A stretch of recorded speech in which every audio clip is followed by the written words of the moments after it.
Hello everyone, जय Shri Jagannath. Welcome back to me and my family. आशा आपण माने समस्ते सुस्थ रे अछंती, भलरे अछंती एवं आनंद रे अछंती। आमे माने मध्य बहुत भलरे अछु। आउ आपण माने जो माने मो वीडियो को देखुचंती, आम चैनल को दया करी बा मो वीडियोटी को टिके दया करी शेयर करंतु समस्तଙ୍କ सहित। आ जो माने नुआ देखुचंती से माने दया करी सब्सक्राइब करंतु आ गोटे लाइक करंतु। जे भी देखुचंती शेयर लाइक कमेंट सब्सक्राइब करंतु। आसंतु देखिबा आज आमे कोन बनौचे।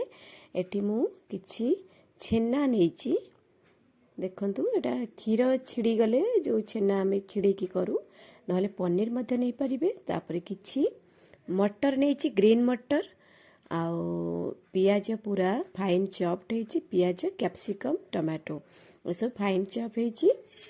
आ मसला रे कौन अच्छी देखा आसतु।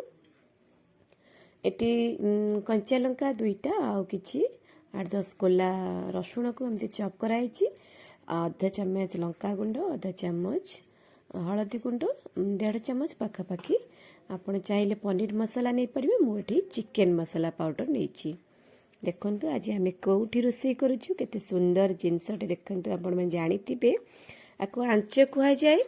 एटा हला भाती, कमारशाला रे यूज होतबा भाती। आम तो बढ़ई घर सब जिनस आम घर अच्छी।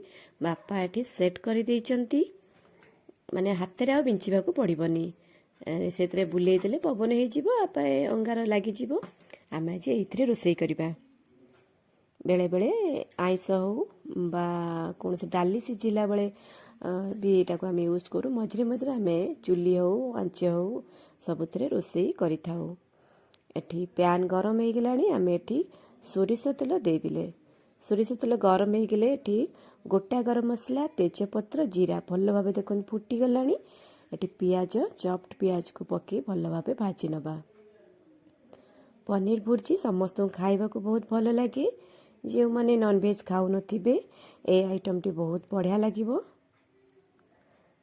जेते बळे जदि क्षीर छिड़ी गला नचन अल्प पनीर अछि, एटा बनै देबे रुटी हो भात सहित मध्ये बहुत भल लागे खाइबा पई।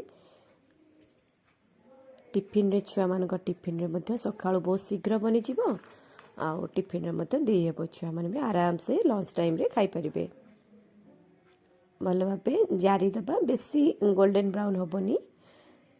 आज मो भॉइस टी खराब अच्छी, तेणुक सॉरी। बहुत ठंडा पड़ुची, ठंडा हो जाइए। एटी रसुण कंचा लंकार कटा मध्य पकईदेली। आपण मैंने चाहिए फुटण देला परे आग रसुण पकईदेवे, तापर पियाज पकई पारे, तार फ्लेवर अलग आसे। मुझे भूलीगली से पछकू रहीगला। एबे कैप्सिकम देदेबा। कैप्सिकम को मध्य देकिना बहुत बढ़िया भाव में भाजी नबा।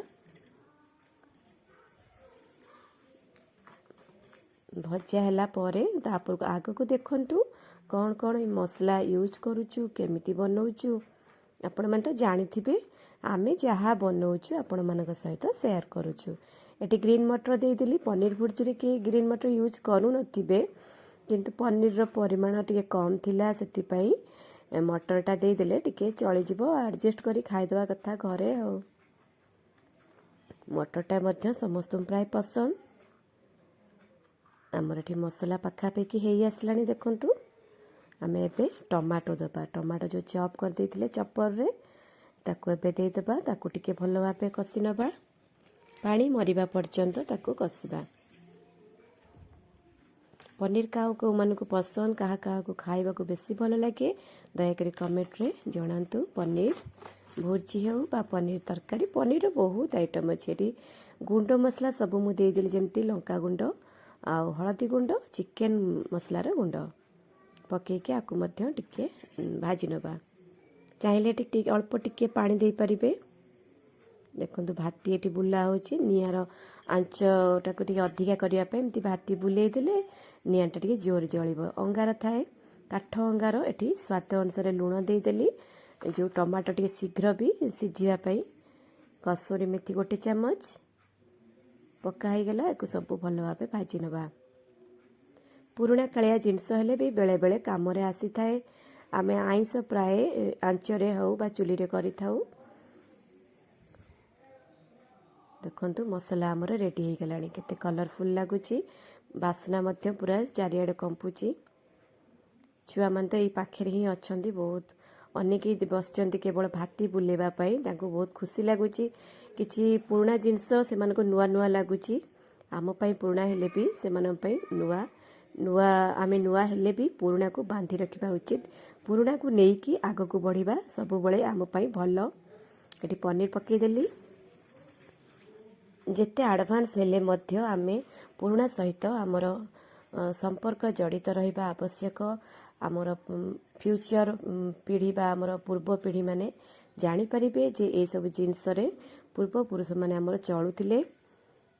ଦେଖନ୍ତୁ ଆମର ପନିର ହେଇ ଆସିଲାଣି। ପିଲା ଏଠି କହୁଛନ୍ତି ଅଙ୍ଗାର ତ ଲାଗିଛି, ଟିକେ ସ୍ମୋକି ଫ୍ଲେଭର ଦେବା। କେମିତି ଦେବା କରିବା ଆସନ୍ତୁ। ଏଠି ଟିକେ ତା ମଝିରେ ଖାଲ କରିଦେବା, ତାପରେ ଅଙ୍ଗାରରେ ଏଠି ଦେବା। ଦେଖନ୍ତୁ ପନିର ଆମର ହେଇଗଲାଣି। ପନିର ଅଳ୍ପ ସମୟ ଲାଗେ, ବେଶୀ ସମୟ ଲାଗିବନି।